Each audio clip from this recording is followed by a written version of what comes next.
October విప్లవ 108 దినోత్సవం సందర్భంగా సుందరయ్య జంక్షన్ లో సిపిఎం నగర కార్యదర్శి టి రాముడు అధ్యక్షతన ఘనంగా అక్టోబర్ విప్లవ దినోత్సవాన్ని నిర్వహించారు.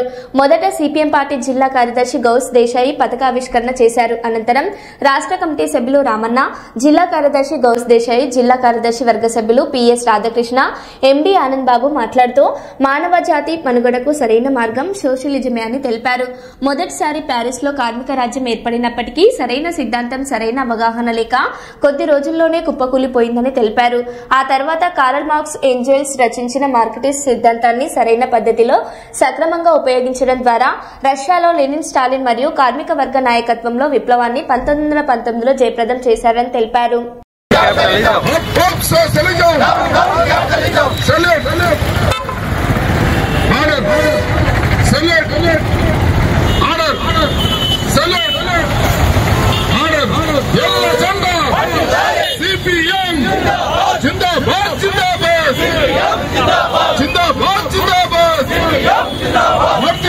ప్రజా పోరాటాలు,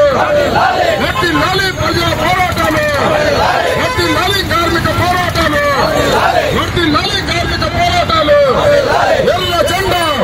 అక్టోబర్ మీరు దేశవ్యాప్తంగా జరుపుకుంటున్నాం.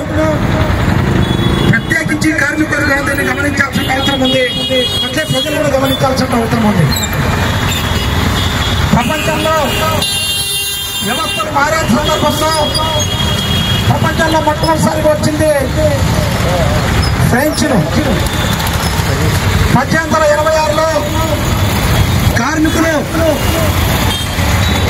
అక్కడ యాజమాన్యానికి వ్యతిరేకంగా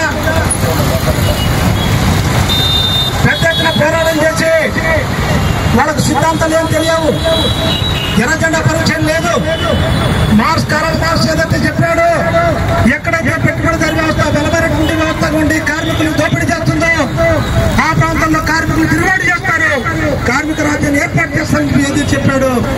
మొట్టమొదటిసారిగా ప్రపంచంలో ఫ్రెంచ్ మహానగరంలో అది సాధ్యమైంది.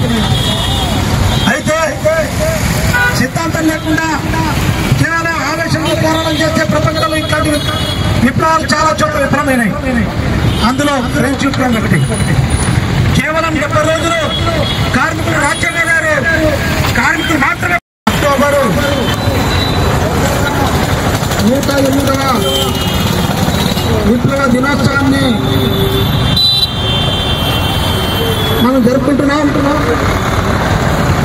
చాలా మందికి అర్థం కాకపోవచ్చు. అక్టోబర్ కాదు కదా, నవంబర్ 7వ తేదీన ఉన్నాం మనం. అక్టోబర్ విప్లవానికి నవంబర్ 7వ తేదీకి ఏంటి తేడా అని చెప్పేసి కూడా మనం భావించవచ్చు. ఇందాకే విజయవంతమైన తర్వాత అనేక యూరోపియన్ దేశాల్లో విప్లవం జయప్రదమైంది.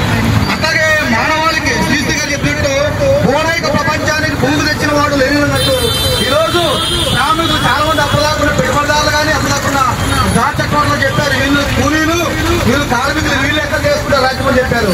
కానీ రష్యాలో మొట్టమొదటిసారిగా కార్మిక రాజ్యాన్ని నెలకొల్పి శ్రామికులు పాలిస్తే ఎట్లా ఉంటుందనేటువంటిది ఈరోజు ప్రపంచానికి చూసి చూపించిన ఘనత ఈరోజు అక్టోబర్ మహావిప్లవానికి దక్కుతుంది. అందుకనే మిత్రులారా, సుమారుగా 1917లో విప్లవం వస్తే సరిగ్గా 30 ఏళ్ల నాటికే అప్పటికి 400 ఏళ్ళు దోచుకున్న అమెరికాను సైతం దాటేసి ప్రపంచంలోనే మొట్టమొదటిసారిగా ఒక గొప్ప ఆర్థిక శక్తిగా నిలిపినటువంటి ఘనత ఈరోజు సోవియట్ సంఖ్య 60-50 నాటికే వచ్చినటువంటి పరిస్థితి.